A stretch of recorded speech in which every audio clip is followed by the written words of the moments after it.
যেই মাত্র ইউরোপের দেশগুলো বেশি মাতব্বরি শুরু করবে বলেই দিয়েছে, সাইপ্রাসে ব্যাপক মিসাইল হামলা, ড্রোন হামলা করবে ইরান।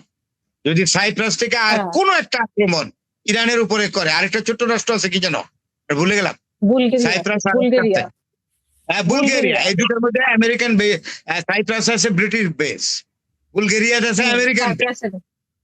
হ্যাঁ বলেছে এই দুইটা দেশকে স্পেসিফিক্যালি ইরান জানিয়ে দিয়েছে, সাবধান, তোমাদের ভূমি থেকে যদি কোন রকম একটা অস্ত্র আমার ভূখণ্ডে পড়ে এসে, তাহলে প্রমাদ গুনতে হবে, দেখাবো কত ধানে কত চাল। চুপ, এই দুই দেশ, সাইপ্রাস একটা দেশ, তেলাপুকার চেয়ে ছোট। তাইলে এইসব দেশে তো ইরান যদি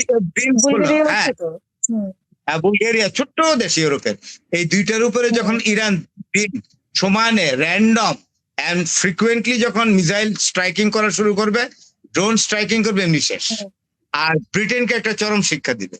ব্রিটেনের এখন যে প্রাইম মিনিস্টারটা আছে, আপনি বলতে পারবেন ভালো, সে তার মাথাটা ঠান্ডাই আছে, আগের জন্য ভালোই ছিলেন। তো ব্রিটেনের তো সরকারই থাকে না, ব্রিটেনের 3 মাস 6 মাস পর পর প্রাইম মিনিস্টার বদলি হয়, এদের পলিটিক্যাল স্টেবিলিটি নাই। ওরা আবার কিসে টানবে? ব্রিটেনের লন্ডন শহরে ইরান ইচ্ছা করলে ব্যালিস্টিক মিসাইলের আওতায় নিয়ে আসবে। আপনি বুঝতে পারছেন না, 4000 কিলোমিটার হলো দিয়াগো গার্সিয়া, সেখানে অ্যাটাক করছে ইরান আমেরিকান বেজে। তো দিয়াগো, আমি বললাম 5000 কিলোমিটার, যার হাতে 4000 4500 কিলোমিটারের আছে, মিসাইল আছে, তার হাতে 5000 কিলোমিটারে থাকবে না? যেই মাত্র লন্ডন খালি ঘাট তুলে কথা বলবে, ঘাটটা একদম মটকিয়ে দিবে ইরান, সাথে সাথে লন্ডনের একদম ওয়েস্টমিনস্টার এবিতে ফেলবে। ওয়েস্টমিনস্টার এবি আছে না, ওটাতে ফেলবে ড্রোন। আমি আমাদের ক্ষতি হবে তখন, ক্ষতি হবে। এখন যদি ক্ষতি কেউ ইনভাইট করে নেয়, এত কেন সারা পৃথিবী চষে খেয়েছে না ব্রিটেন এক সময়, খাওয়া এখনো কমে নাই। এখনো আমেরিকার খাতকদারি করো কেন, আমেরিকার চামচাগিরি করো কেন?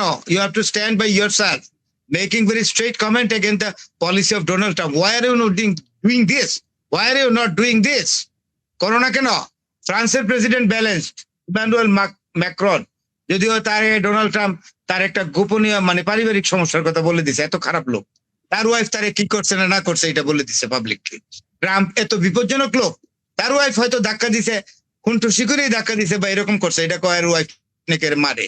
দেখেন কত খারাপ লোক, কত নিম্ন স্তরের লোক হলো ডোনাল্ড ট্রাম্প। এই ধরনের মানুষের আশপাশ অগ্রপশ্চাৎ ডাইনে বায়ে কোথাও যাওয়া উচিত না।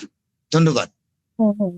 এখন তো ট্রাম্পের ওয়াইফ নিয়েও তো সমস্যা, ট্রাম্পের কি সহকারীর সাথে নাকি সম্পর্ক 35 বছর না 32 বছর। ট্রাম্প কোনো জাতের লোকই না, আজকে দেখলাম যে কোনো জাতের হতে পারে, তার মতো তার লোকটাকে দেখলেই তো কোনো রেসপেক্ট আসে না।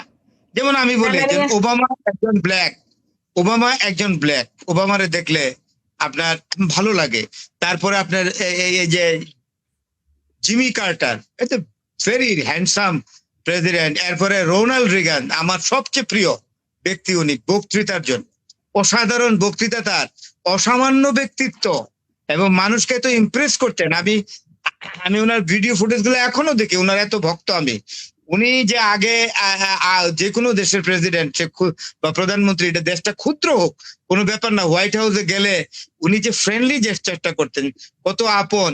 এবং শুধু তাই নয়, যাওয়ার সময় দুইজনে হেঁটে যাওয়ার সময় ডোনাল্ড ট্রাম্প সবসময় ডান হাতটা অথবা বা হাতটা ওই গেস্টের পিঠে রাখছে। It is the sign of affection and love. বয়সের বিবেচনায় উনি অনেক মুরব্বী ছিলেন তখন। উনি যখন প্রেসিডেন্ট ছিলেন তখনই অনেক রাষ্ট্রপ্রধানের চেয়ে, সরকার প্রধানের চেয়ে রোনাল্ড রিগানের বয়স অনেক বেশি ছিল। সেই বাৎসল্য, বড় ভাই সুলভ একটা ব্যাপার ছিল, স্নেহের বড়। এইটা আর ডোনাল্ড ট্রাম্পকে দেখলে মনে হয় যে লোকটা একটা কেমন যেন যে কোনো সময় একটা বিরাট কাণ্ড ঘটিয়ে বসবে, বিভ্রাট ঘটিয়ে বসবে, এরকম মনে হয়। We don't have any respect to see his face at all. Unpredictable.